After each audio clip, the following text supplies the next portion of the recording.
মিজানুর রহমান আজহারি ভাই মাহফিলগুলোকে কন্ট্রোল করতে পারছে না, আর সাইদি সাহেব তার মাহফিলকে কন্ট্রোল করতে পারতেন। কারণ কি? আমার দিল সাক্ষী দিল সাইদি সাহেবের মধ্যে হয়তো কোনো রুহানি শক্তি ছিল, যার দ্বারা তিনি পুরা ময়দানকে কন্ট্রোলে নিয়ে আসতেন। পুরা ময়দান চুপ হয়ে যেত, পেইন পতন নীরবতার সাথে কোরআন শুনত। আসলে তার কথা বলেও তো লাভ নাই, তার কারণ আল্লামা সাইদি রহিমাহুল্লাহ প্রত্যেকটা যুগে যুগে ফিরে আসে না। শতাব্দীর শ্রেষ্ঠ সন্তান হয়তো প্রতি শতাব্দীতে কিংবা সহস্র শতাব্দীতে মাত্র একবারই আসে। আমরা দোয়া করি আল্লাহ তাআলা শহীদ আল্লামা সাইদি রহিমাহুল্লাহকে যেভাবে কবুল করেছিলেন, আমাদের মিজানুর রহমান আজহারি ভাইকেও যেন সেভাবে কবুল করে নেয়। কোরআন সুন্নাহ জানার জন্য, শেখার জন্য মাহফিলে আসে এমন শ্রোতার সংখ্যা খুবই কম। শুধুমাত্র বক্তার চেহারা দেখার জন্য আর সুর শোনার জন্য মাহফিলে আসে এমন শ্রোতার সংখ্যাই বেশি, এমন শ্রোতার সংখ্যাই বেশি। যার কারণে মিজানুর রহমান আজহারি ভাই যখন মাহফিল শুরু করে 10 লাখ, 15 লাখ, 20 লাখ, 30 লাখ লোক হয়, আলোচনা শোনার মনোযোগ থাকে না। বোতল ছুঁড়ে মারে, বাদামের খোসা ছুঁড়ে মারে, ঠেলা ঠেলি, ধাক্কা ধাক্কি, ছবি তোলা, ড্রোন ক্যামেরা, হাত তালি, কত কথা, পুরা কোরআনের বাগানের আমেজটা নষ্ট হয়ে যায়। অথচ আজ থেকে 25 বছর আগে, 30 বছর আগে 10 লাখ, 15 লাখ মানুষ নিয়ে মাহফিল করেছেন এমনও আরেকজন আল্লাহর গোলাম আছে না নাই? কি নাম? কি নাম? শহীদ আল্লামা দেলোয়ার হোসেন সাইদি রহিমাহুল্লাহ, ঠিক কি না? আজ থেকে 30 বছর আগে সাইদি সাহেব 10 লাখ, 15 লাখ লোক নিয়ে মাহফিল করেছেন। মানুষকে কন্ট্রোল করার জন্য, থামাবার জন্য, পরিবেশকে আন্ডার কন্ট্রোল আনার জন্য বারবার চিৎকার চেঁচামেচি করতে হয় নাই। আমরা দেখতাম যখন তিনি নাহমাদুহু ওয়া নাস্তাইনুহু শুরু করতেন, সাথে সাথে 10 লাখ, 15 লাখ সাইলেন্ট, ঠিক কি না? চুপ হয়ে যেত পুরা ময়দান, বিহীন পতন নীরবতায়। যখন তিনি কোরআন তেলাওয়াত করতেন মনে হতো যেন আল্লাহর কোরআন নাজিল হচ্ছে। মানুষ মৌমাছির মতো চুপ করে বসে কোরআন শুনত। মৌমাছি যেমন ফুল থেকে ধীরে সুস্থে মধু আহরণ করে, শ্রোতারাও তেমন কোরআনের বাগান থেকে কোরআনের মধু নিয়ে বাড়ি ফিরে যেত। এমনকি আপনারা জানেন আল্লামা সাইদি রহিমাহুল্লাহ তার মাহফিলে বোমা মারা হয়েছে, গুলি করা হয়েছে ওপেনলি স্টেজে, লক্ষ লক্ষ জনতা। তিনি শুধু বলেছিলেন আপনারা ভয় পাবেন না, বসেন, ওরা গুলি করুক, ওরা বাজি ফুটাক, ওরা যাই করুক, আপনারা ভয় পাবেন না, বসে যান, আপনারা ওয়াজ শুনেই বাড়ি যাবেন। লক্ষ লক্ষ মানুষ বোমার সাউন্ড শুনেছে, গুলির দৃশ্য চোখে দেখেছে, কেউ তার জায়গা ছেড়ে উঠে যায় নাই। মিজানুর রহমান আজহারি ভাই আজ লোক অনেক বেশি হচ্ছে, তিনি কন্ট্রোল করতে পারছেন না। আমি আমার ভাইয়ের জন্য দোয়া করলে আমাকেও বড় করে দিবেন কে? এজন্য দোয়া করতে কি কোনো লজ্জা আছে? কার্পণ্য আছে? আমার ভাইরা লক্ষ্য করেন, ওমর ফারুক বললেন, আমি যদি কোনোদিন কোরআন এবং সুন্নাহর বিরুদ্ধে যাই, তোমরা আমার অনুসরণ করবা না তো করবাই না, বরং তোমরাও সাথে সাথে ফাসাদ্দিদুনি, আমারে সোজা করে দিবা। আমার ভাইরা তার প্রমাণ দেখেন। ওমর ফারুক রাদিয়াল্লাহু আনহু সাথে সাথে এক মুরব্বি বাবাজির দিকে তাকালেন। বড় মানুষ, দাড়িগুলো পেকে সাদা হয়ে গিয়েছে। ওমর এবার তার দিকে তাকায় বললেন, বাবাজি, এখন আমি যে খলিফা হয়ে গেলাম, খলিফা হওয়ার পরেও যদি আমি ভুল করি আপনারা আমারে কি করবেন? বলা হলো, ওমর, খলিফা হওয়ার পরেও যদি তুমি ভুল করো, তাইলে মসজিদে যেমন ইমামকে লোকমা দিয়ে সোজা করে দেই, তোমারও লোকমা দিয়ে দেব। সুবহানাল্লাহ কয় না? ওমর বললেন, বাবাজি, আমি যদি আবার ভুল করি কি করবেন? বলে, মসজিদে ইমামকে যেমন 2 নাম্বার বারেও লোকমা দেই, তোমারও লোকমা দেব। ওমর বললেন, আমি যদি আবার ভুল করি কি করবেন? বলা হলো, ওমর, তুমি যদি 3 বার ভুল করো, 3 বারই তোমার লোকমা দিয়ে সোজা করে দেব। ওমর বললেন, আমি যদি 4 বার ভুল করি কি করবেন? এবার বৃদ্ধ কোমর থেকে তলোয়ার বের করে বলে, ওমর, তুমি যদি 4 বার ভুল করো, তাইলে এই তলোয়ার দিয়ে আমি তোমার দফা রফা করে দেব। আল্লাহু আকবার। ওমর বললেন, যেই জাতির সাধারণ একজন বৃদ্ধ মানুষ খলিফাকে তার সঠিক কাজের জায়গায় রাখার জন্য এতটা সচেষ্ট, ওই জাতির খলিফা কোনোদিন গোমরাহ হবে না। সুবহানাল্লাহ বলেন।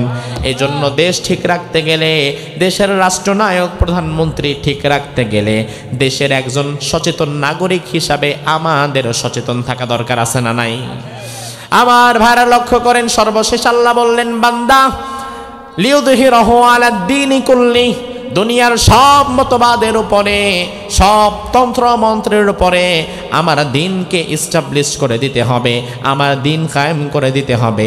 তবে আমার দিন যখন তোমরা কায়েম করতে যাবা, তখন সবার আগে তোমাদের সামনে যারা বাধা হয়ে দাঁড়াবে তারা হচ্ছে মুশরিক।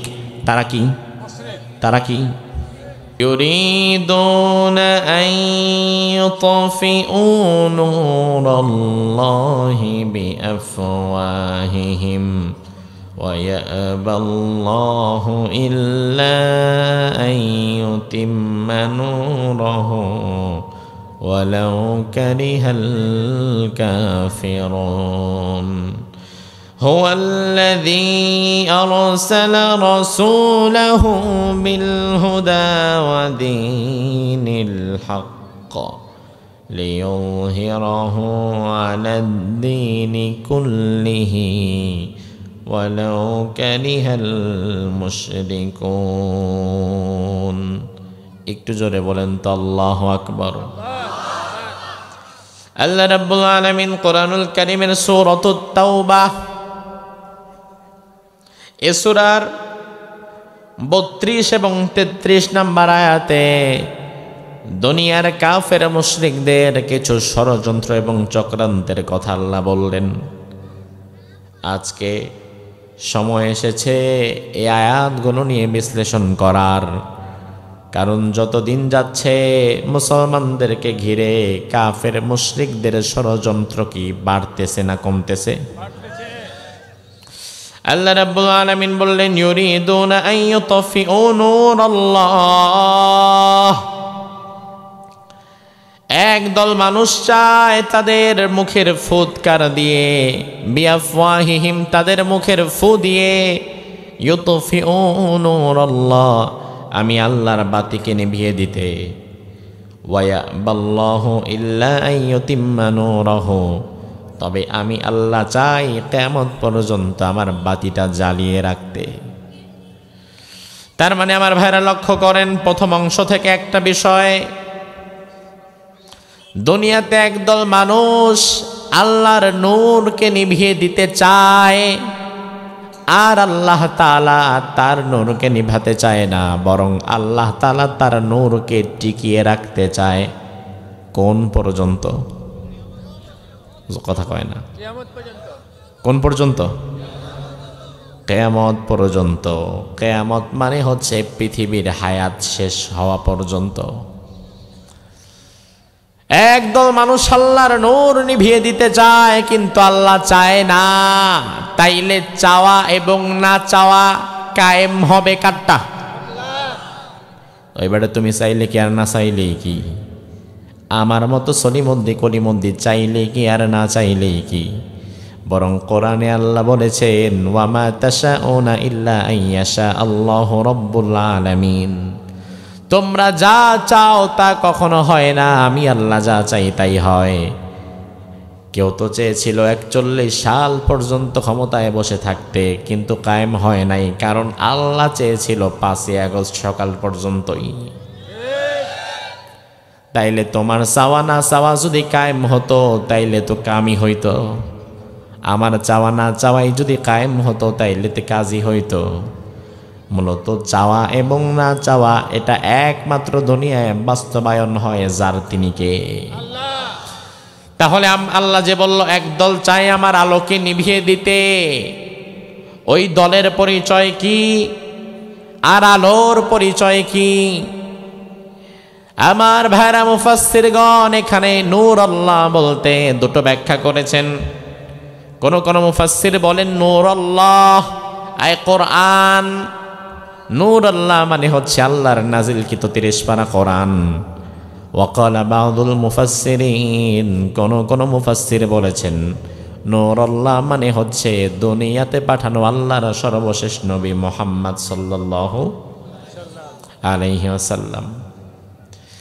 নূরুল্লাহ মানে যদি কোরআন হয়, তাহলে একদল মানুষ চায় কোরআনের আওয়াজ বন্ধ করে দিতে।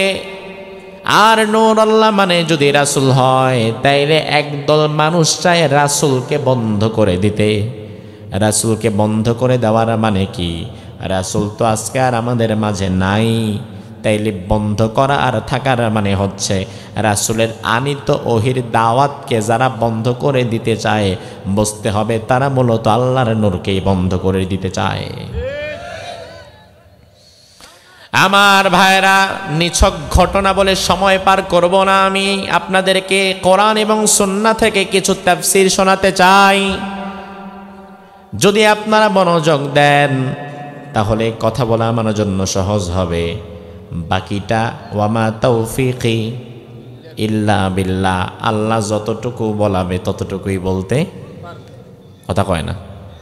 আল্লাহ যা বলাবে না, আমি যদি 1000 চেষ্টা করি বলতে পারবো না। তার কারণ এমনিতেও আজকে মানসিকভাবেও কিছুটা বিপর্যস্ত।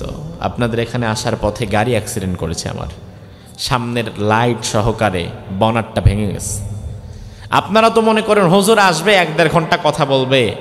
ভাই আমার, 1-1.5 ঘন্টা আপনার এখানে কথা বলার জন্য হুজুরকে যে 10 ঘন্টা গাড়িতে দৌড়াতে হলো, আপনি তো বাসায় মাহফিল শেষ করে গিয়ে ঘুমিয়ে যাবেন। আর হুজুরকে তো সারাটা রাত কুয়াশার মধ্যে গাড়ির মধ্যে থাকতে হবে। কুয়াশা, এত কুয়াশা পড়ে রাস্তায়, 1 হাত দূরে সামনে কি মানুষ না গর্ত, জান্নাত না জাহান্নাম, কিচ্ছু দেখা যায় না। আল্লাহ তাআলা বাংলাদেশের, সারা পৃথিবীর সকল দাঈদের রাস্তা সুগম করে দিক, বলি আমিন। আমার ভাইরা লক্ষ্য করেন, আল্লাহ রাব্বুল আলামিন বললেন কিছু মানুষ আমার নূর বন্ধ করে দিতে চায়, তবে আমি আল্লাহ কিয়ামত পর্যন্ত আমার নূর টিকিয়ে রাখবো। এবার আমরা যদি বলি আল্লাহ কারা তোমার নূর বন্ধ করে দিতে চায়, তাদের পরিচয় দাও। আমার আল্লাহ বললেন ওয়ালাউ কারিহাল কাফিরুন, তারা হচ্ছে কাফের। তারা কি? তারা কি? তার মানে একদল কাফের, তারা আল্লাহর নূর বন্ধ করে দিতে চায়। আল্লাহর ইসলাম, কোরআন এবং রাসূলের দাওয়াতকে তারা বন্ধ করে দিতে চায়। তার মানে আমার ভাইরা বুঝে নিবেন, সূত্রটা ক্লিয়ার। আল্লাহর জমিনে কোরআনের দাওয়াত, রাসূলুল্লাহর দাওয়াত যারা বন্ধ করে দিতে চায়, ওই লোকগুলো যদি নামে মুসলমান থাকেও কার্যত তারা কাফের হয়ে যায়। আল্লাহ নিজেই বললেন আমার নূর যারা দুনিয়াতে বন্ধ করার জন্য কাজ করবে, আমি আল্লাহ বললাম তারা কাফের। এটা হলো 32 নম্বর আয়াত। 33 নম্বর আয়াতে আল্লাহ বললেন হুয়াল্লাযী আরসালা রাসূলাহু বিল হুদা ওয়া দীনিল হক। আমি আল্লাহ তাআলা এবার আমার রাসূলকে প্রেরণ করলাম, পাঠালাম। তবে আমি দুনিয়ার বুকে আমার রাসূলকে খালি হাতে ছেড়ে দেই নাই। দুনিয়ার বুকে আমি আমার রাসূলকে দুটো জিনিস দিয়ে পাঠিয়েছি। এজন্য নবীওয়ালা কাজ যারা করবে তাদের কাছেও এই দুটো জিনিস থাকবে। আল্লাহ রাব্বুল আলামিন বললেন আমি আমার রাসূলকে দুটো জিনিস দিয়ে দুনিয়াতে পাঠিয়েছি। আমার ভাইরা জবাব দেন, কয়টা জিনিস দিয়ে পাঠিয়েছেন? কে? কাকে? কাকে? রাসূলকে। 1 নাম্বার হচ্ছে বিল হুদা, হেদায়েত দিয়ে পাঠালাম। বিল হুদা মানেও কিন্তু বিল কোরআন, কারণ যেটা হেদায়েত সেটাই কোরআন, যেটা কোরআন সেটাই হেদায়েত। দুনিয়াতে কোরআন ছাড়া জান্নাতের পথ কোনটা এটা বলে দেওয়ার মতো ক্ষমতার কারোই নাই। দুনিয়াতে কোরআন ছাড়া আপনি কোনোদিন হেদায়েত পাবেন না। এমন যদি কেউ থাকে যার কাছে কোরআন নাই, কিন্তু লোকটা তাহাজ্জুদ পড়ে 70-80 রাকাত, প্রতি রাতে তাহাজ্জুদ পড়ে, কোনোদিন নামাজ কাজা করে না, লম্বা লম্বা দাড়ি রাখে, জিকির করে, লম্বা জামা পরে, লম্বা টুপি পরে, কিন্তু ওই ব্যক্তির কাছে যদি কোরআন না থাকে, বুঝতে হবে ওই ব্যক্তির কাছে নামাজ থাকলে থাকতে পারে, কিন্তু হেদায়েত নাই। নামাজ আর হেদায়েত এক বিষয় নয়। হেদায়েত তার কাছে আছে যার কাছে কোরআন আছে, হেদায়েত তার কাছে আছে যার কাছে পরিপূর্ণ ইসলাম আছে। যার কাছে ইসলামের পরিপূর্ণতা নাই, শুধুমাত্র নামাজ কিংবা যাকাত আছে, শুধুমাত্র দাড়ি কিংবা টুপি আছে, ওই ব্যক্তির কাছে মূলত হেদায়েত নাই। এজন্য আমার ভাইরা, দুনিয়াতে হেদায়েতের কিতাবের নাম হচ্ছে কোরআন। জবাব দেন, হেদায়েতের কিতাবের নাম কি? আরো জোরে কোন কোন কিতাব?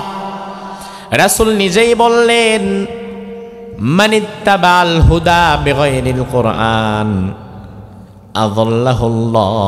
কেউ যদি কোরআন ছাড়া অন্য কোনো ব্যক্তির কাছেও হেদায়েত পাওয়ার জন্য যায়, আযাল্লাহুল্লাহ, হেদায়েত তো পাবেই না, বরং আল্লাহ নিজেই তারে গোমরা বানায় দিবেন। আযাল্লাহুল্লাহ, গোমরা হয়ে যাবে না, আল্লাহ দায়িত্ব নিয়ে তারে গোমরা বানাবে। অবাক করা বিষয়। কারণ কি? আল্লাহ তাআলা আমাকে হেদায়েত না দিয়ে আরো গোমরা বানাবে কেন? তার কারণ, তুমি কোরআন ছাড়া অন্য পীরের কাছে গেছো কেন? যার কাছে কোরআন নাই, রাসূলের হাদিস নাই, নববী আদর্শ নাই, এমন মানুষের কাছে কোনোদিন হেদায়েত থাকতে পারে না।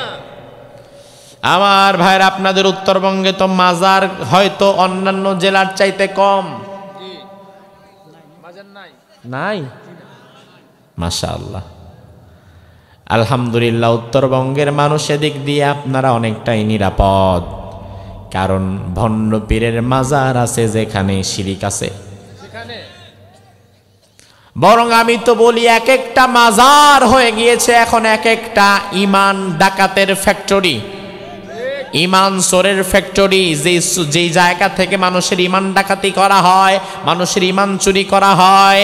একজন সাধারণ সহজ সরল মানুষ হয়তো কারো পাল্লায় পরে একটা মাজারের মধ্যে ঢুকে গেছে, যেই মাজারে আগের থেকে একটা ভণ্ড বৈশা ছিল। ওই ভণ্ড যা যা বলে, ওই সহজ সরল মানুষ যদি তাই তাই শোনে, তাইলে দেখা যাবে যাওয়ার সময় গেছিল ইমান নিয়া, আসার সময় ফেরত আসছে ইমান দিয়া। যাওয়ার পরে যদি বলে সেজদা দাও, যাওয়ার পরে যদি বলে মানত করো, যাওয়ার পরে যদি বলে পায়ের মধ্যে চুমা দাও, তাহলে সরাসরি শিরিক হয়ে যাবে। আর শিরিক যখন করা হবে, তখন আল্লাহর হাবিব বললেন, আযাল্লাহুল্লাহ, আল্লাহ নিজেই তারে গোমরা করে দিবেন। বাংলাদেশের যে সকল অঞ্চলে মাজার বেশি, ওই সকল অঞ্চলগুলো শিরিকের এক একটা আখড়া হয়ে গেছে। আমার ভাই, আল্লাহ রাব্বুল আলামিন বললেন, বিল হুদা, আমি হেদায়েত দিলাম আমার রাসূলকে। হেদায়েত মানে কোরআন, হেদায়েত মানে কি? ওয়া দীনিল হক, এবং দিলাম দ্বীনে হক, একটা সত্য ধর্ম। ওই সত্য ধর্মের নাম ইসলাম। যারা কথা কয় না তাদের প্রতি সন্দেহ আছে। সত্য ধর্মর পৃথিবীতে কয়টা? একটা। জোরে কোন? ওই ধর্মটা কি নাম? ইসলাম। ওই ধর্মের উপরে আল্লাহ তাআলা আমাদেরকে ডেকেছেন, এতে আমরা খুশি না বেজার? আল্লাহ তাআলা যেন মৃত্যু পর্যন্ত আমাদেরকে ইসলামের উপরে অটল অবিচল রাখে। আমিন। আল্লাহর হাবিবের বিষয়ে আল্লাহ বললেন, আমি আমার রাসূলকে বিল হুদা, হেদায়েত দিয়ে পাঠালাম, মদিনিল হক, দ্বীনে হক দিলাম মানে ইসলাম দিলাম, লিয়ুযহিরাহু আলাদ দ্বীনি কুল্লি, যেন আমার রাসূল কোরআন এবং ইসলাম দিয়ে অন্যান্য সব মতবাদের উপরে কোরআন এবং ইসলাম দিয়ে আমার রাসূল যেন আমি আল্লাহর মতবাদকে কায়েম করতে পারে। ওয়ালাউ কারিহাল মুশরিকুন, আর আমার রাসূল যখন হেদায়েত এবং কোরআন দিয়ে সমাজের মধ্যে দ্বীন প্রতিষ্ঠার জন্য কাজ করবে, তখন এই বিষয়ে সব চাইতে বেশি বাধা যারা দিবে তারা হচ্ছে মুশরিক। তারা কারা? দুইটি আয়াতে কারিমা তেলাওয়াত করলাম। প্রথম আয়াতে আল্লাহ বললেন কাফেরদের কথা, দ্বিতীয় আয়াতে আল্লাহ বললেন মুশরিকদের কথা। ও আমার ভাইরা, মুশরিকদের কথা আল্লাহ বললেন কখন? লক্ষ্য করে দেখবেন, মুশরিকদের প্রসঙ্গে আল্লাহ আলোচনা করলেন ওই সময়ে যখন আল্লাহ বললেন কোরআন এবং ইসলামটা লিয়ুযহিরাহু আলাদ-দীনি কুল্লি, অন্যান্য সকল কিছুর উপরে প্রাধান্য দিয়ে কায়েম করতে হবে সমাজে। সমাজের মধ্যে যেন কোরআন কায়েম হয়ে যায়, ইসলাম কায়েম হয়ে যায়। এরপরে আল্লাহ বললেন সমাজের মধ্যে যেন রাসূল কোরআন এবং ইসলাম কায়েম করতে না পারে, এজন্য সবচাইতে বেশি বাধা যারা দিবে তারা হচ্ছে মুশরিক। তারা কারা? তারা কারা? আমার ভাইরা, ১৫০০ বছর পূর্বে আল্লাহর হাবিব সাল্লাল্লাহু আলাইহি ওয়াসাল্লাম সমাজের মধ্যে যখন কোরআনের দাওয়াত দিয়ে গিয়ে গেলেন, সমাজের মধ্যে যখন রাসূল ইসলাম নিয়ে গিয়ে গেলেন, রাসূলুল্লাহর দাওয়াতি কাজে সর্বপ্রথম যারা প্রতিরোধ গড়ে তুলল তারাই হচ্ছে মুশরিক। যুগে যুগে পৃথিবীর যে জায়গায় ইসলাম কায়েম হওয়ার জন্য গিয়ে যাবে, ওই জায়গায়ও মুসলিমদের বাধা, মুশরিকদের বাধা সব সময় আছে না নাই? বাংলাদেশের বয়স ৫৪ বছর হয়ে গিয়েছে আমার ভাইরা। ৫৪ বছরের বাংলাদেশে যতদিন যায় তত মুসলমানের সংখ্যা কি কমে না বাড়ে? হ্যাঁ, অবশ্যই বাড়ে। তার কারণ স্বাধীনতার যুদ্ধ ৭১ সালে যখন হয়েছে তখন মানুষ ছিল ৭.৫ কোটি। ৭ কোটি মুসলিম আর ৫০ লক্ষ হিন্দু বৌদ্ধ খ্রিস্টান মিলিয়ে। বর্তমানে মানুষ আছে ২০ কোটি, এর মধ্যে ১৮ কোটি হচ্ছে মুসলিম আর ২ কোটি নানান ধর্মের মানুষ মিলিয়ে। তাহলে আমার ভাইরা লক্ষ্য করেন, যতদিন যায় মুসলমানের সংখ্যা তো বেড়ে যায়, আর মুসলমানের সংখ্যা বাড়া মানে হচ্ছে মুসলমান থাকবে যেখানে আল্লাহর কোরআন প্রতিষ্ঠা হবে সেখানে।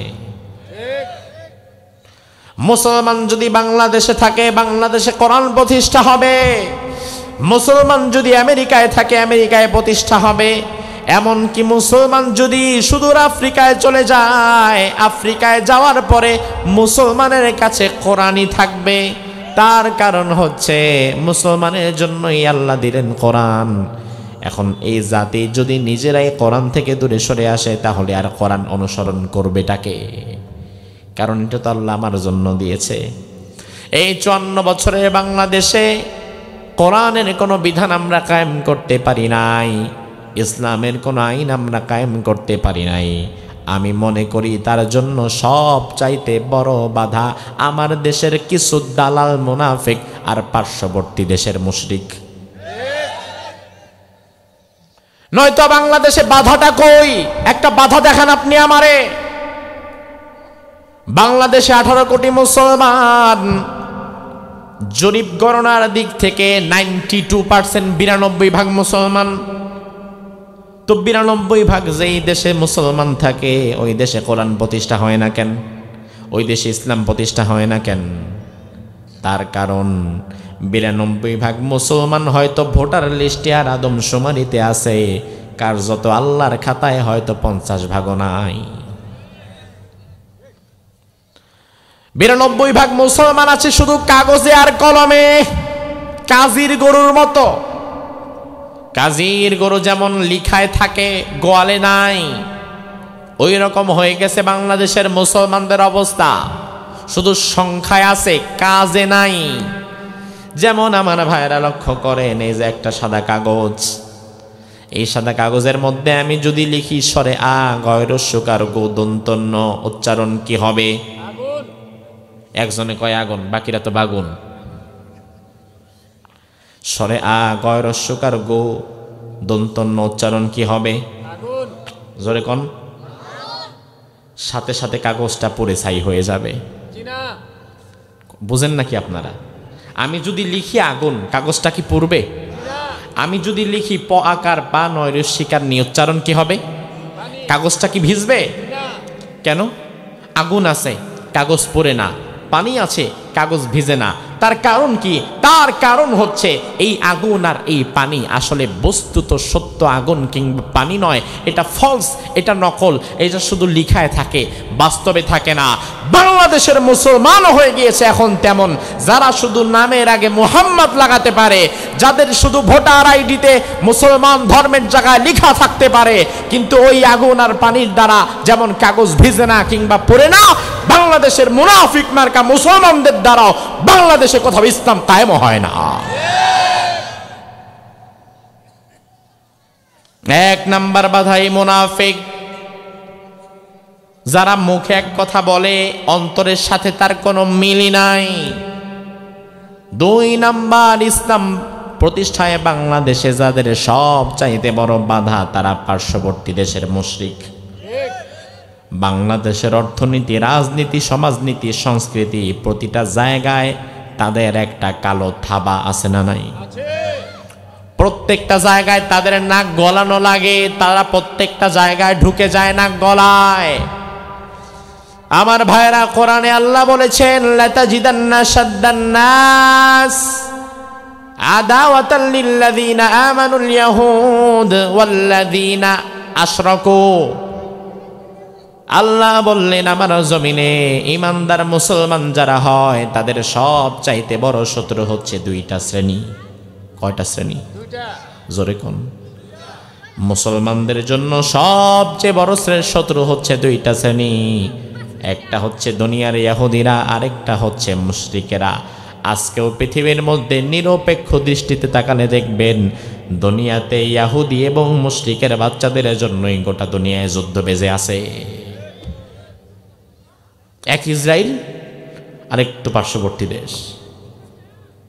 এই ইহুদি এবং মুশরিক গোটা দুনিয়ার মুসলমানদের জানের দুশমন, আর তাদেরকে আবার সাপোর্ট দেয় দুনিয়ার আরেক অসভ্য জাতি আমেরিকা।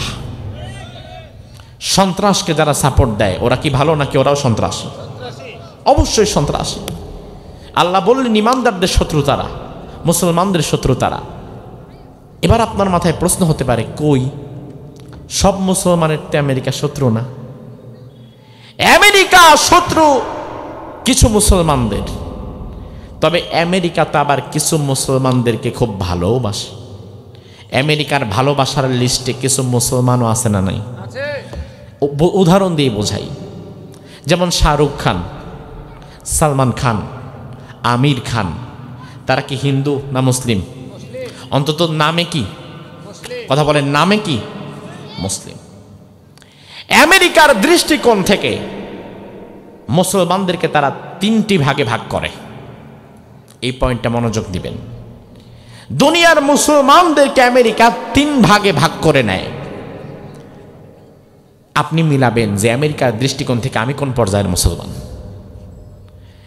আমেরিকা পৃথিবীর মুসলমানদেরকে 3 ক্লাসে ক্লাসিফিকেশন করে। 1 নাম্বার মডার্ন মুসলিম,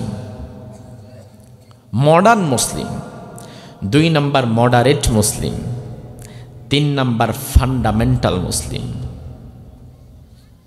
মডার্ন মুসলিম হচ্ছে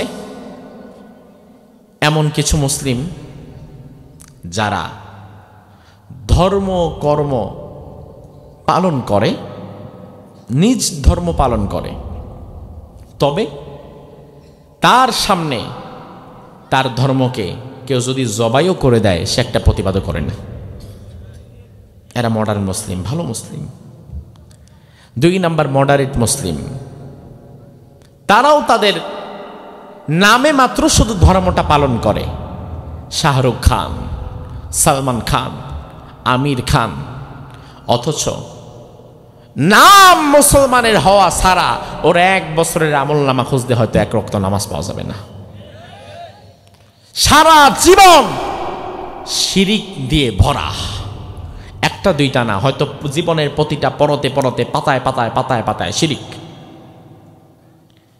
তারাও আমেরিকার দৃষ্টিকোণ থেকে ভালো। আমেরিকা 2 শ্রেণীর মুসলিমকে খুব ভালোবাসে, এক মডার্ন মুসলিম আর এক মডারেট মুসলিম। 1 শ্রেণীর মুসলমান হচ্ছে যারা শুধু নামেই মুসলমান থাকবে, কার্যত তারা ইসলামকে একটু পালন করবে না।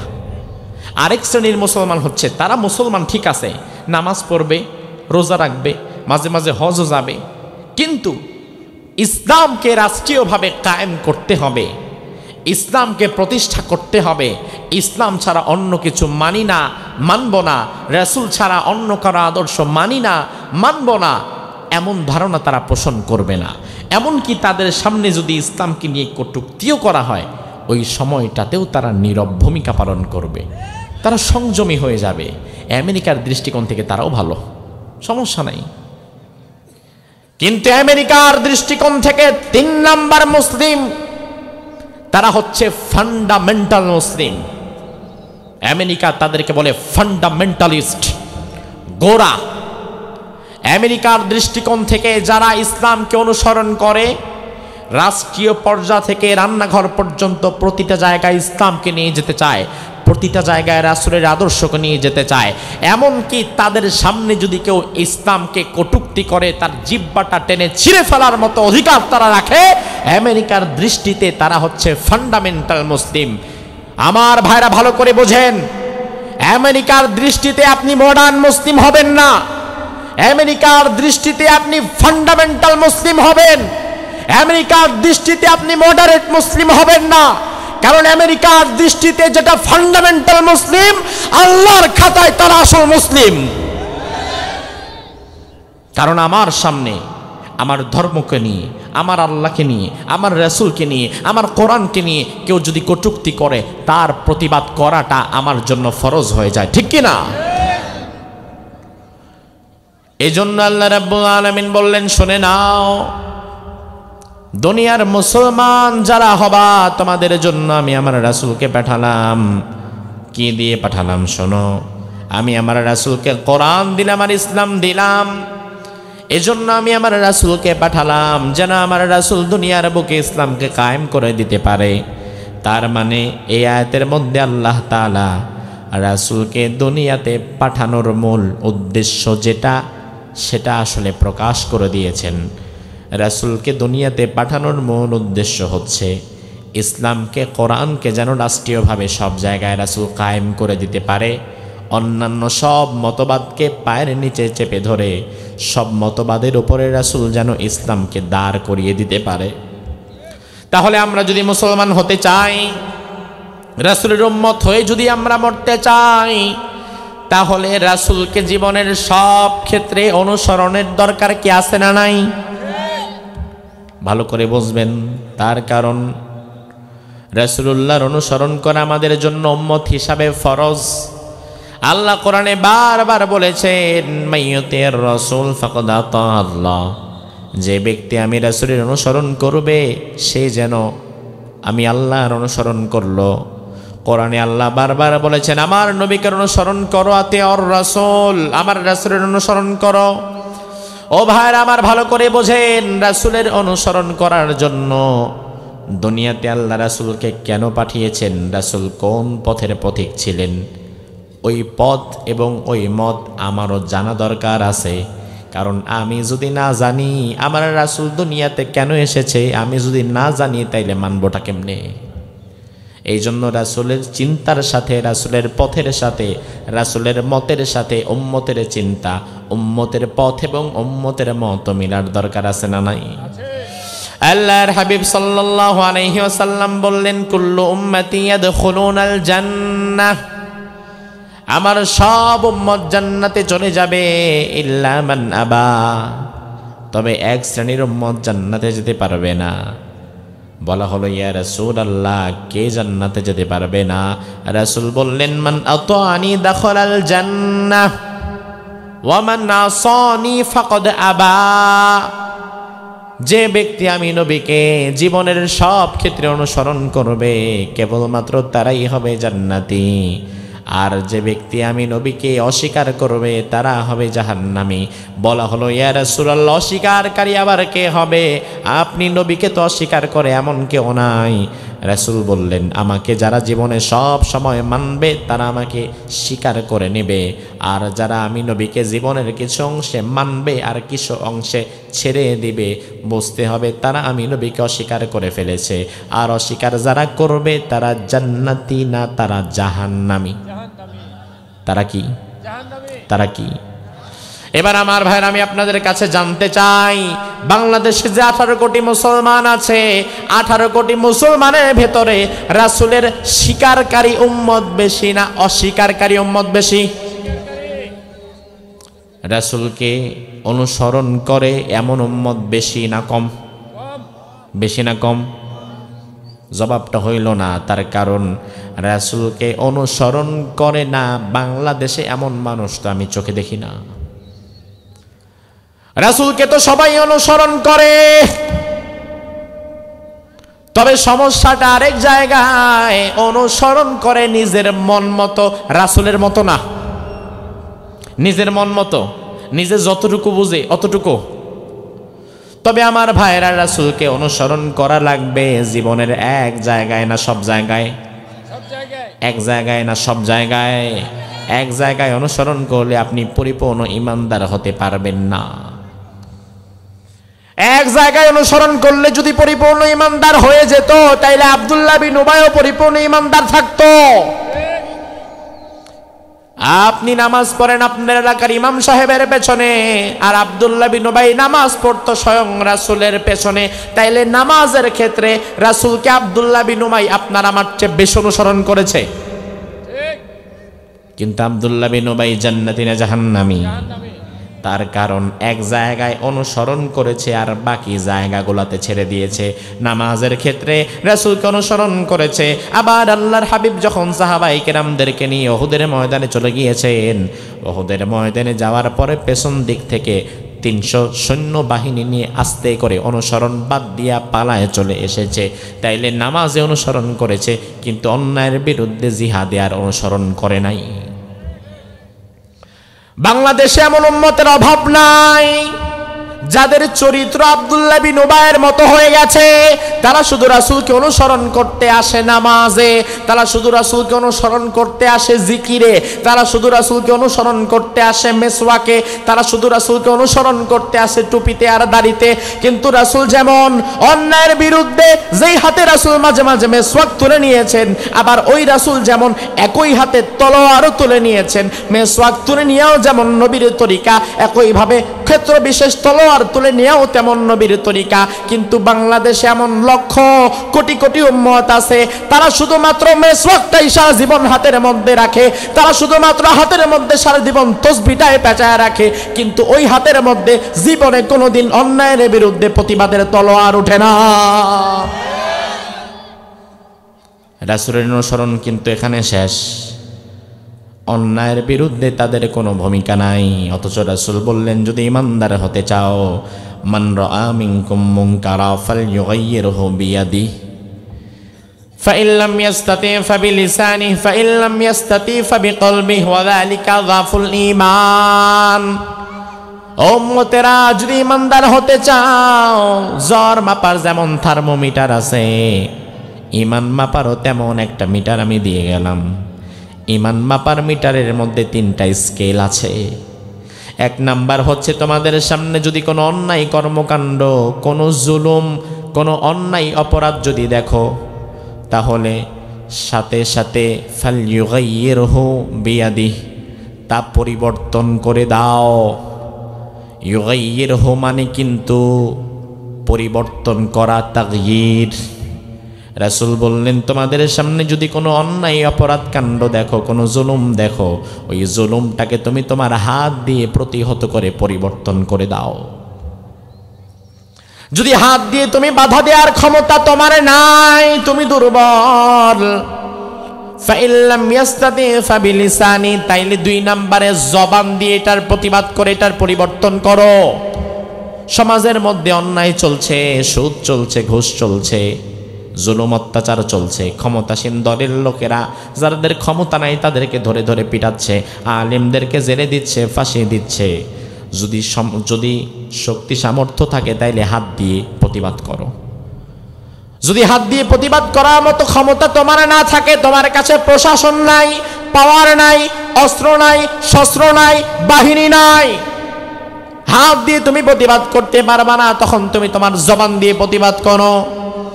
জবান দিয়েও যদি তুমি প্রতিবাদ করতে না পারো, তাহলে ফাইন লাম ইয়াস্তাতি ফাবিকলবিহি, তুমি তোমার অন্তর দিয়ে সেটাকে প্রতিহত করো। আমাদের দেশে অর্থ করা হয় অন্তর দিয়ে ঘৃণা করো। আসলে অন্তর দিয়ে ঘৃণা করা নয়, কারণ ফাইল্লাম ইয়াস্তাতি এর মারজা আবার ফিরে গেছে ইউগাইয়িরহুর দিকে। অন্তর দিয়ে ঘৃণা করা নয়, বরং অন্তর দিয়ে এটাকে প্রতিহত করতে হবে। অন্তর দিয়ে প্রতিহত করা মানে হচ্ছে আমার সামনে একজন মানুষকে অত্যাচার করা হচ্ছে, এলাকার এমপি সাহেব, চেয়ারম্যান সাহেব, মেম্বার সাহেব আরেকজন নিরপরাধ মানুষের জমি দখল করে নিয়ে যাচ্ছে। একটাই কারণ, হয়তো সে কোনো ইসলামী আন্দোলনের কর্মী, এই জন্য তার জমিটা, তার ব্যবসাটা অন্যায়ভাবে ছিনিয়ে নিয়ে যাওয়া হচ্ছে, দখল করে নিয়ে যাওয়া হচ্ছে। আমার প্রথম কাজ হচ্ছে হাত দিয়ে বাধা দেওয়া, কিন্তু আমি চেয়ারম্যানের সাথে পেরে উঠবো না, আমি এমপির সাথে পেরে উঠবো না। তখন আমার কাজ মুখ দিয়ে প্রতিবাদ করা। আমার যদি এতটুকু সাহস না থাকে, অন্তর দিয়ে এই কাজটারে আমার ঘৃণা করা লাগবে, এবং এই কাজটা কিভাবে পরিবর্তন করা যায় সেই পরিকল্পনাও আমার করা লাগবে। খালি অন্তর দিয়ে ঘৃণা কইরা বসে থাকো না, কারণ শুধুমাত্র অন্তর দিয়ে ঘৃণা করে যদি আপনি বসেই থাকেন, তাইলে তো আলহামদুলিল্লাহ জালিমের সমস্যাই নাই। আমার সামনে জুলুম হচ্ছে, আমি যদি হাত দিয়ে বাধা দেই সমস্যা, মুখ দিয়ে বাধা দিলে সমস্যা, কিন্তু আমি যদি অন্তর দিয়ে ঘৃণা করি, সি খারাপ কাজ, তাহলে জালিমের কোনো সমস্যা হবে? তুই ঘৃণা করতে তাই আমার কি, সবাই ঘৃণা করলেও তো আমার কিছু না।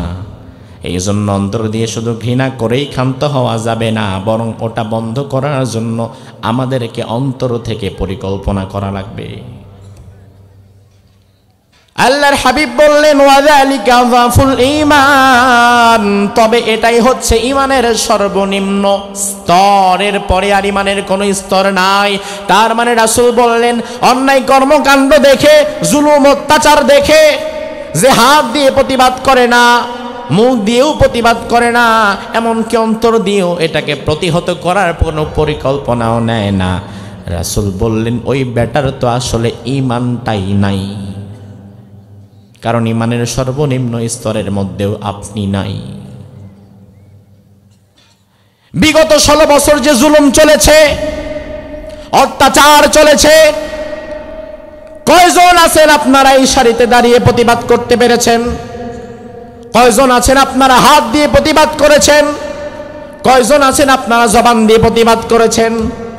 বরং আমরা তো দেখেছি বিগত 16 বছরে এমন অনেক বড় বড় হুজুররাও ছিল যারা একটা জুলুমের বিরুদ্ধেও কোনো কথা পর্যন্ত বলে নাই, কারণ ওই হুজুররা ভালো করে চালাক হয়ে গেছে। ওই চালাক হুজুররা বুঝে গিয়েছে বাংলাদেশে যদি জুলুমের বিরুদ্ধে কথা বলতে যাই, তাহলে বিশ্বনন্দিত মুফাসসিরকে ধর্ষণের মামলা খায় এইভাবে জেলে যাওয়া লেগেছে, আমাদেরকেও হয়তো তার মতো জেলে গিয়ে বসে থাকা লাগবে। এই জন্য চালাক হুজুররা মাশাআল্লাহ অন্যায়ের প্রতিবাদের বিরুদ্ধে, অন্যায়ের বিরুদ্ধে একটা টু শব্দ করে নাই, বরং অন্যায়কারীদেরকে সাথে রেখে রেখে আরো কাজ করে গেছে। আছে না নাই? আমার ভাইরা, আসলে মূলত জালিম তৈরি করি আমরা, স্বৈরাচার তৈরি করি আমরা। ফেরাউনকে একবার প্রশ্ন করা হয়েছিল, ফেরাউন কিসে তোমার এত বড় স্বৈরাচার বানিয়েছে? ফেরাউন তখন জবাব দিয়েছিল, বনি ইসরাঈলের নীরবতাই আমারে স্বৈরাচার বানিয়ে দিয়েছে। জবাবটা মাথার ভিতর আরেকবার ঢুকান। ফেরাউনকে প্রশ্ন করা হলো, তুমি যে এত বড় জালিম স্বৈরাচার, তোমারে বানালো কে? ফেরাউন বলল, বনি ইসরাঈলের নীরবতা আমারে বানিয়েছে।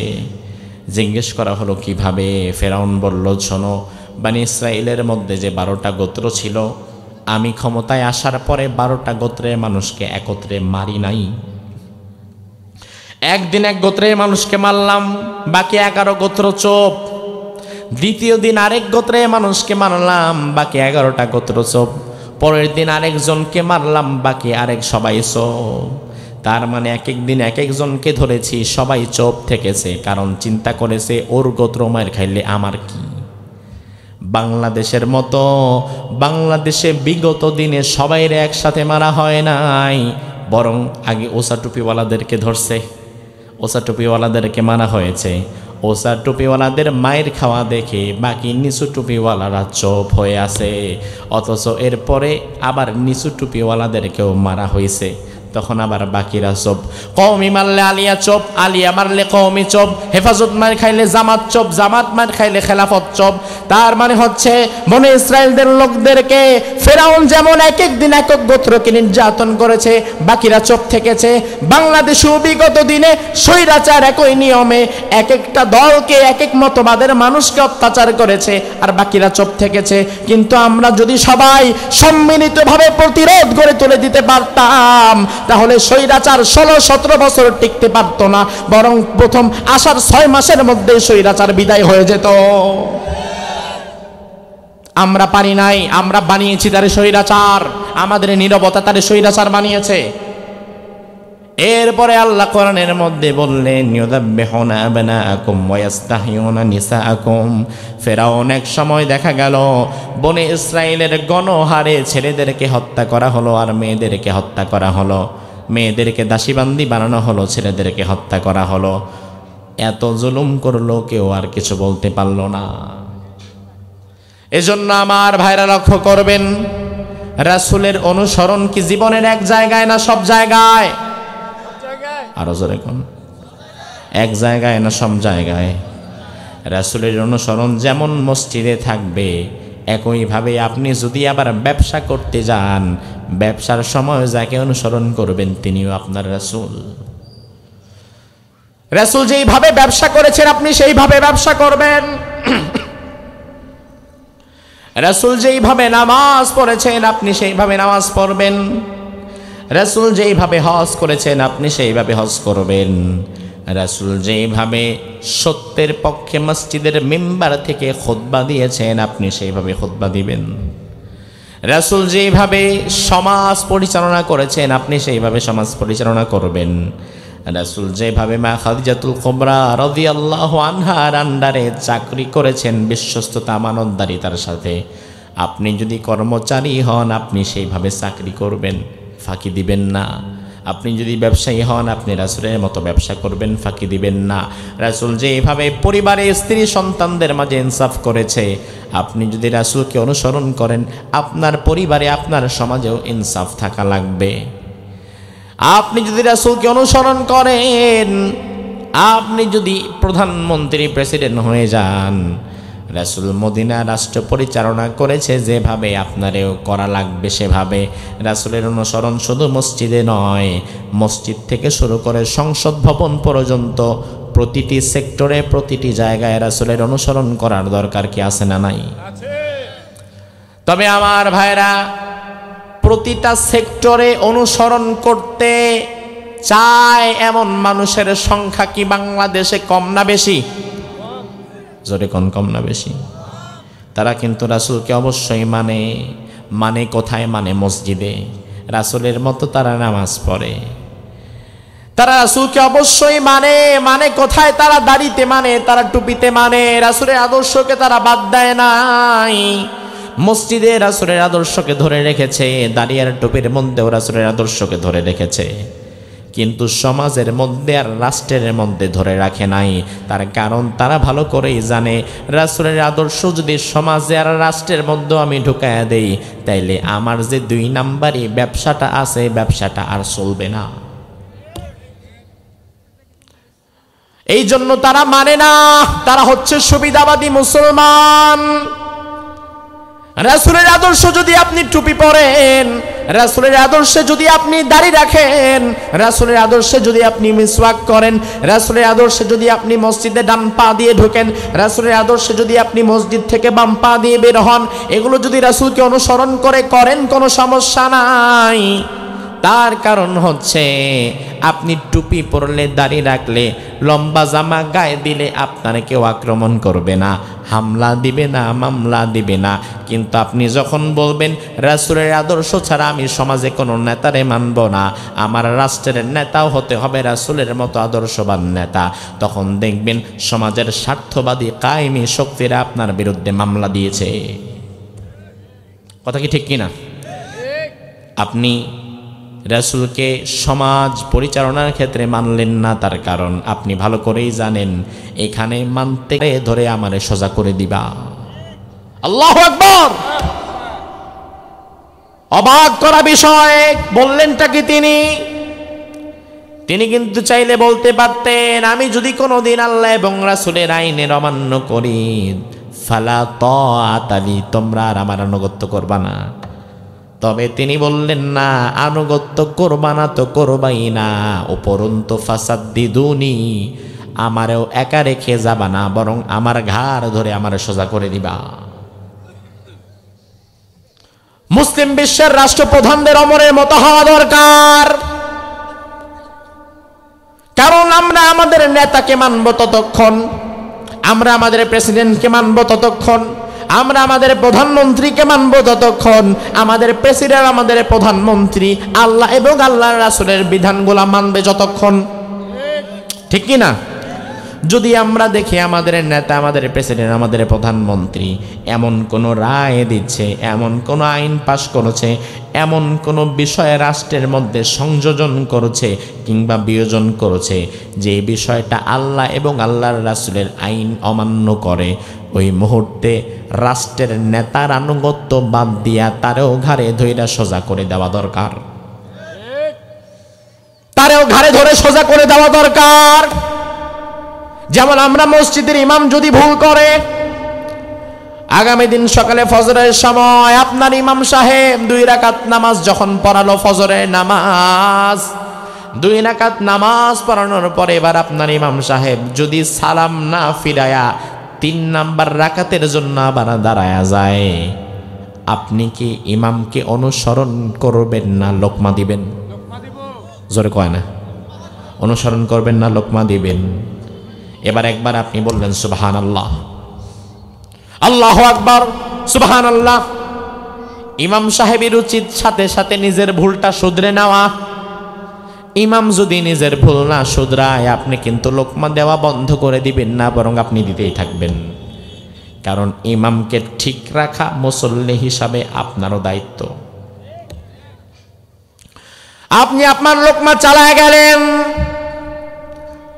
ইমাম যদি তাও স্বেচ্ছাচারিতা করে ফজরের নামাজ 3 রাকাতই পড়াতে চায়, তাইলে ওই ইমামের চাকরি কি আর মসজিদে থাকবে নাকি?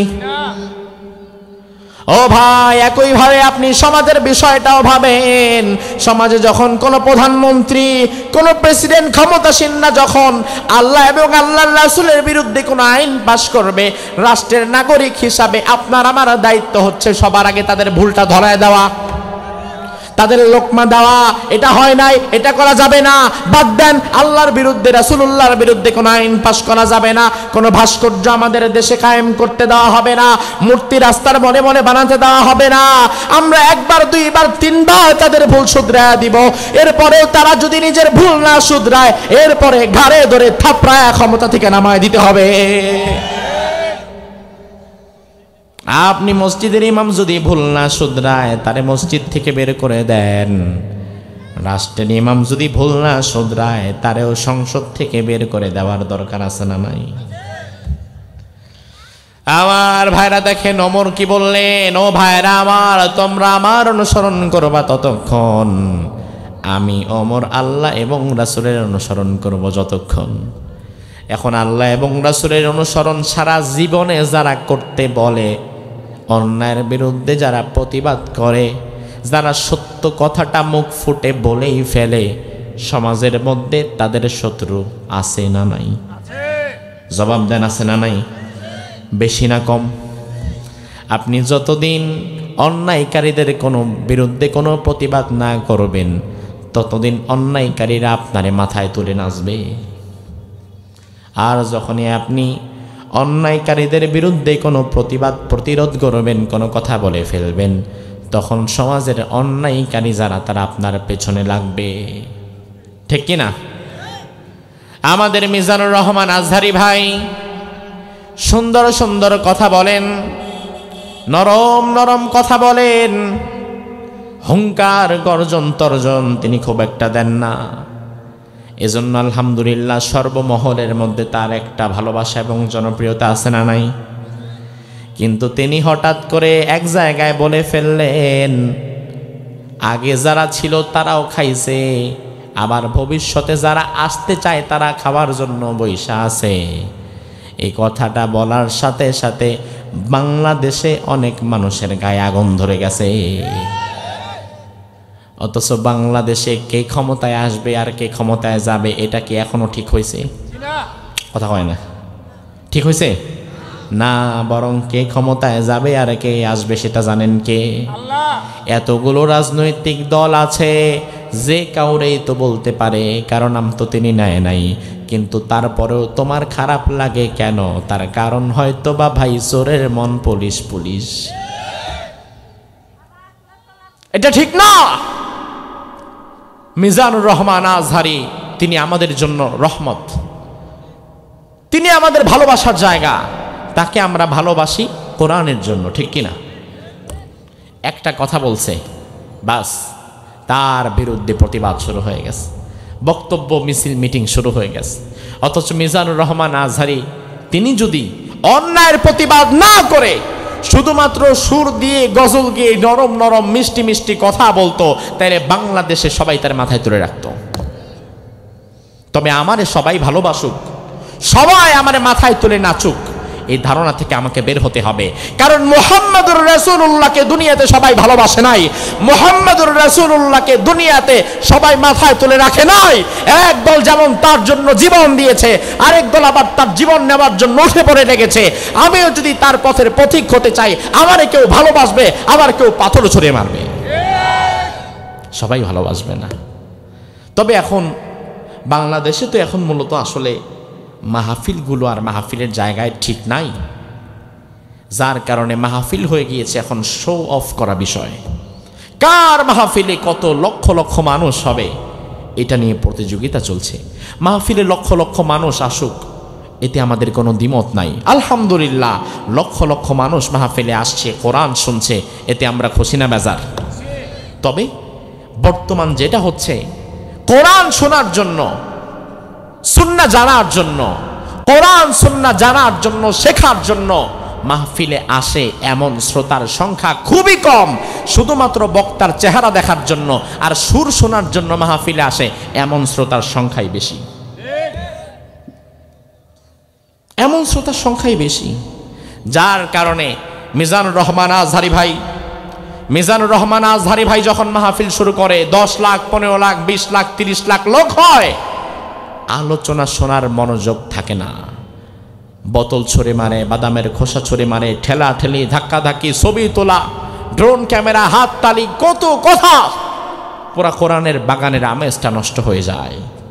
অথচ আজ থেকে 25 বছর আগে, 30 বছর আগে 10 লাখ, 15 লাখ মানুষ নিয়ে মাহফিল করেছেন এমনও আরেকজন আল্লাহর গোলাম আছে না নাই? কি নাম? কি নাম? শহীদ আল্লামা দেলোয়ার হোসেন সাইদি রাহিমাহুল্লাহ, ঠিক কিনা?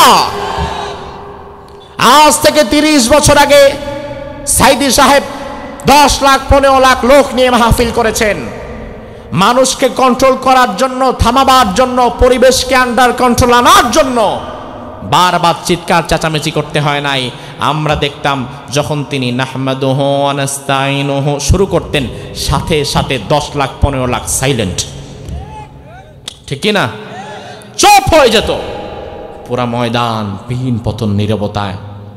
যখন তিনি কোরআন তেলাওয়াত করতেন মনে হতো যেন আল্লাহর কোরআন নাজিল হচ্ছে। মানুষ মৌমাছির মতো চুপ করে বসে কোরআন শুনত।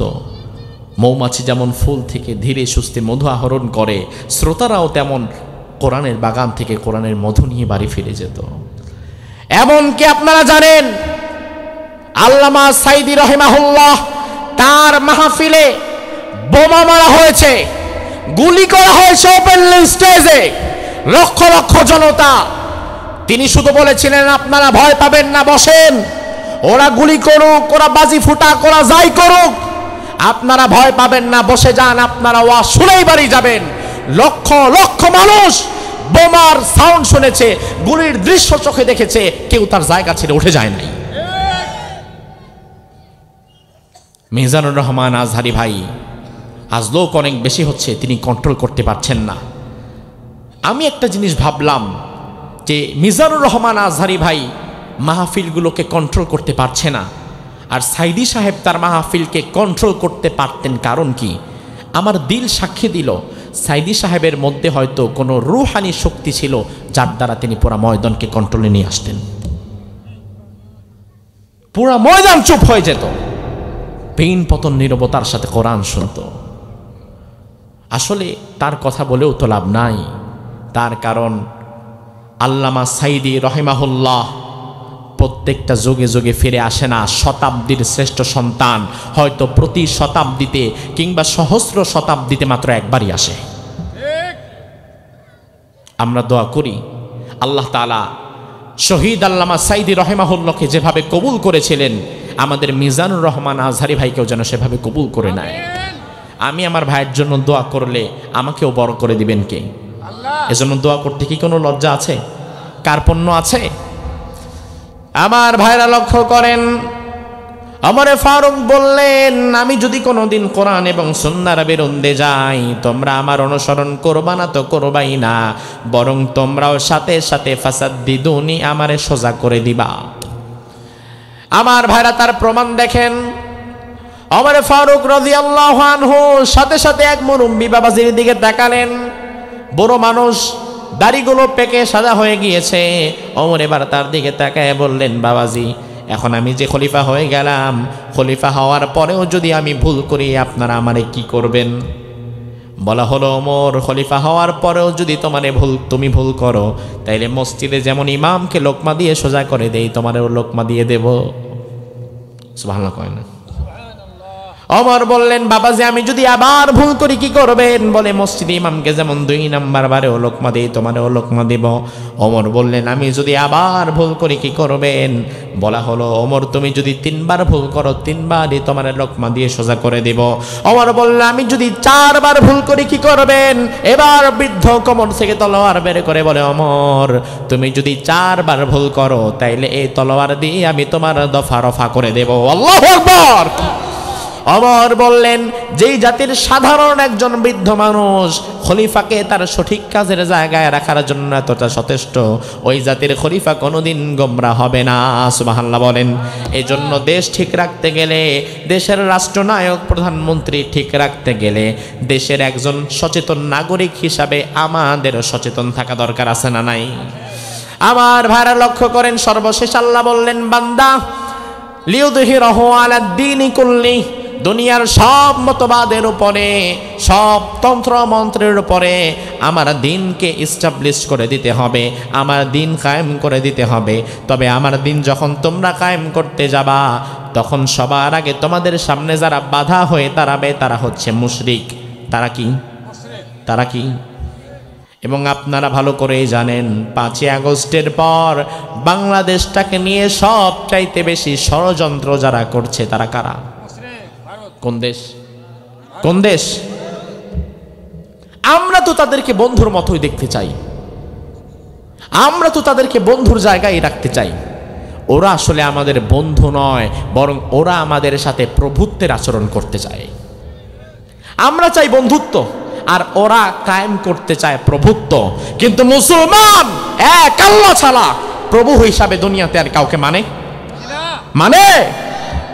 5ই আগস্টের পর থেকে নিয়ে আজ পর্যন্ত প্রতিটা মুহূর্তে মুহূর্তে বাংলাদেশকে নিয়ে মিথ্যা তথ্য ছড়াচ্ছে, মিথ্যা সংবাদ প্রচার করছে।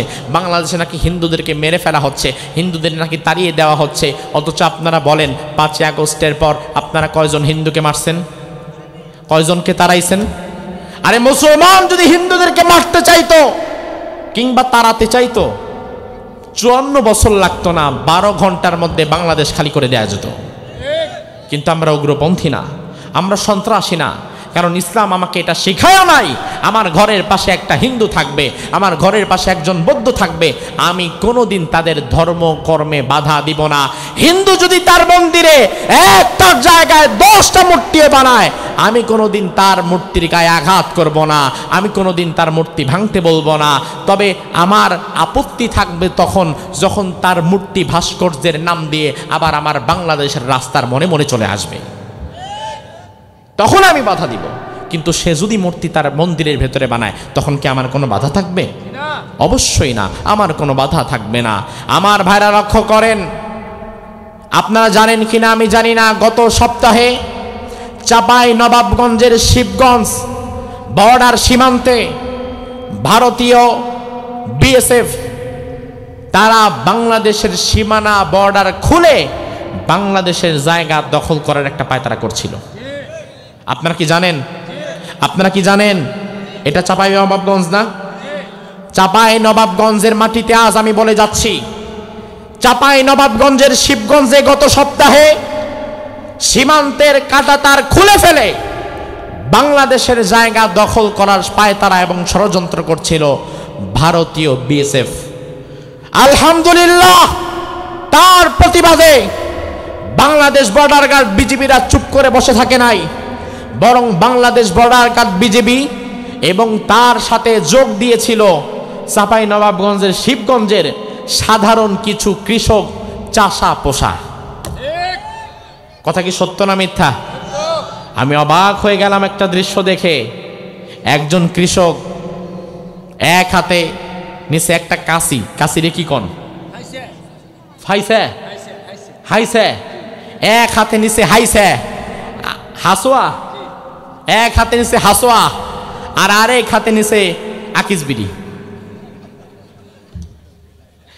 এক হাতে হাসোয়া আরেক হাতে আকিস বিড়ি ধরায়া লুঙ্গি একটা রে এবার মাশাল্লাহ ওই গিট মাইরা উপরে উঠাই দিছে। এটা কি কয়? নেংটি। পুরা বিপদ সীমার উপরে চলে গেছে। এক হাতে হাসোয়া আর এক হাতে আকিস বিড়ি, লুঙ্গি বিপদ সীমার উপরে সীমান্তের কাটা তারে বসে বিজিবির সঙ্গে একই কাতারে দাঁড়িয়েছে ভারতীয় ষড়যন্ত্রকে মোকাবেলা করার জন্য। আমি বিশ্বাস করি ঢাকা শহরে বসে এসির নিচে বড় বড় রাজনৈতিক দলের যে নেতারা বড় বড় ভাষণ দেয় আর দেশপ্রেম দেখায়, ওদের চাইতে হাজার গুণ বেশি দেশপ্রেমী চাপাই নবাবগঞ্জের সীমান্তের হাজার হাজার কৃষক শ্রমিক আর চাষিরা, ওদের চাইতে বেশি দেশপ্রেমী। তোরা শুধু দেশের জন্য মায়া কান্না করিস টিভির চ্যানেলের ভেতরে, সংবাদ পত্রিকায় আর ঘরের ভেতরে, আর আমার কৃষক শ্রমিক চাষা পোষা হাতের মধ্যে কাঁচি একটা নিয়ে সীমান্তের দিকে এগিয়ে যায় নিজ সীমান্তকে হেফাজত করার জন্য। ঠিক কিনা? আলহামদুলিল্লাহ, বাংলাদেশিদের এমন প্রতিবাদের মুখে চাপাই নবাবগঞ্জের শিবগঞ্জ থেকে বর্ডার আবার আগের জায়গায় নিয়ে লেজ গুটিয়ে ভারতীয় বিএসএফ পালাতে বাধ্য হয়েছে। এতেই প্রমাণ হয় আমাদের অস্ত্র শস্ত্র কম থাকতে পারে, আমাদের শক্তি এবং জনসংখ্যা কম থাকতে পারে, আমাদের কাছে হয়তো ট্যাঙ্ক নাই, কামান নাই, বিমান নাই, কিন্তু ঈমান আছে। কি আছে? ও আমার জাতি, ভারতীয় গোলামি করার দিন শেষ, দিল্লির গোলামি করার দিন শেষ, চোখে চোখ রেখে কথা বলার বাংলাদেশ। ওরা যদি আমার বুকে একটা গুলি ছোড়ে, ওরা যদি চাপাই নবাবগঞ্জের শিবগঞ্জ বর্ডারে একজন মানুষকে মারে, তার প্রতিবাদে সীমান্তে বিজিবিকে ফুল পাওয়ার দিয়ে দিতে হবে। একটা লাশ পড়লে একটা লাশের বিনিময়ে 10টা লাশ আমরা ফেলাবো। ওরা যদি একটা গুলি ছোড়ে, তার বিরুদ্ধে আমরা 10টা গুলি ছড়বো। সীমান্তকে হেফাজত করার জন্য, নিজ দেশের স্বাধীনতা সার্বভৌমত্ব হেফাজত করার জন্য যদি আবার ময়দানে নামতে হয়, কারা কারা নামতে প্রস্তুত আল্লাহরে দেখাও।